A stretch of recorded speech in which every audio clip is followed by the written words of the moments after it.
One of the most important principles in life, a principle that is the reason for our happiness or our frustration, a principle that society totally ruins for us, is found in this week's Torah portion. Adam, Eve, they ate from the wrong tree. Why? So it's not like they weren't starving. There was plenty of food. Like God hooked them up. They didn't eat from the tree because that looked so delicious. They weren't like, I just can't. I mean, it's double chocolate. Like, come on. It's because the snake promised them to be like them. You see the divine beings who know good and evil? You want to be divine? Look at what they have. Look over there at that life. Look how good they have it. Don't you want to be like them? And one of the most, I think, critical principles in life, that is the most difficult principle, is that if you spend your life trying to be somebody else, you end up not becoming you.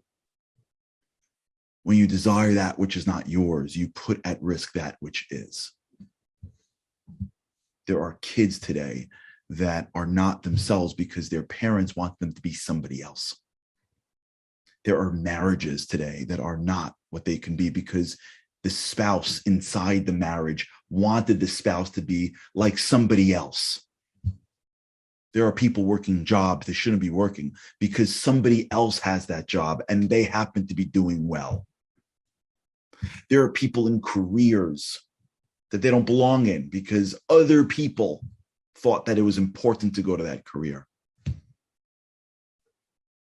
There is so much frustration in this world because of the sin of the forbidden fruit, because of Adam and Eve. Because the sin of Adam and Eve is not an Adam and Eve.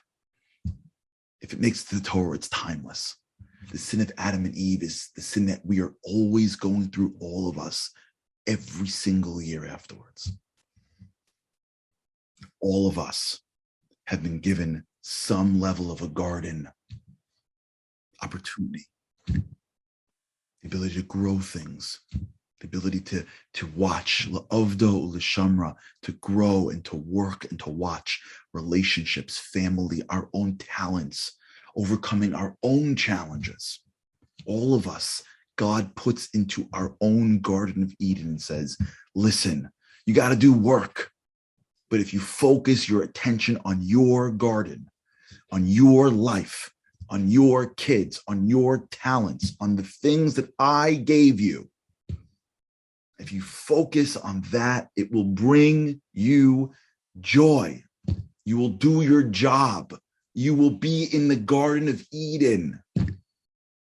The Garden of Eden is being satisfied with the greatness of your life. It is the revelation of who you can be.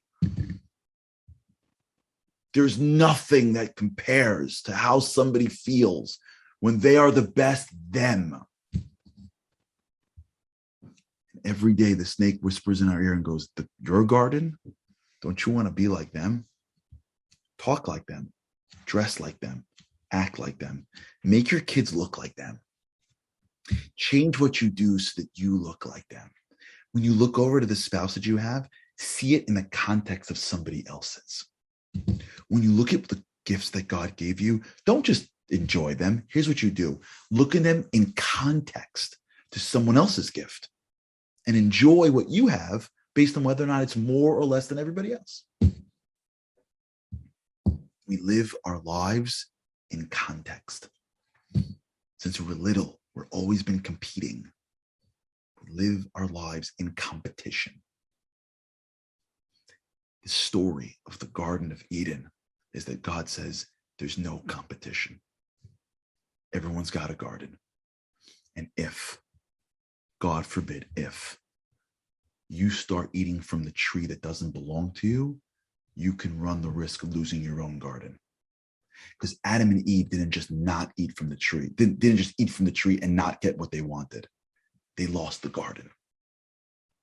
Because every day, somebody is losing their own garden because they spent too much time on someone else's tree.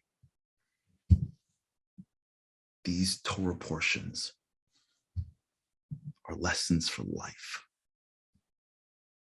This week, let's try, all of us, in our own way, to stop looking across to someone else has. Start putting our eyes on our own garden, on the weeds and on the trees and on the vegetable patches, on our talents, on our family, on our abilities, on our inability. If we focus our attention on our gardens, if we look up at God and say, God, thank you for the garden that you gave me. And I'm going to spend my time making my garden great.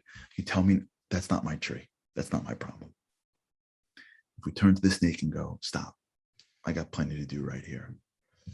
Maybe then we'll actually be living in our own Garden of Eden.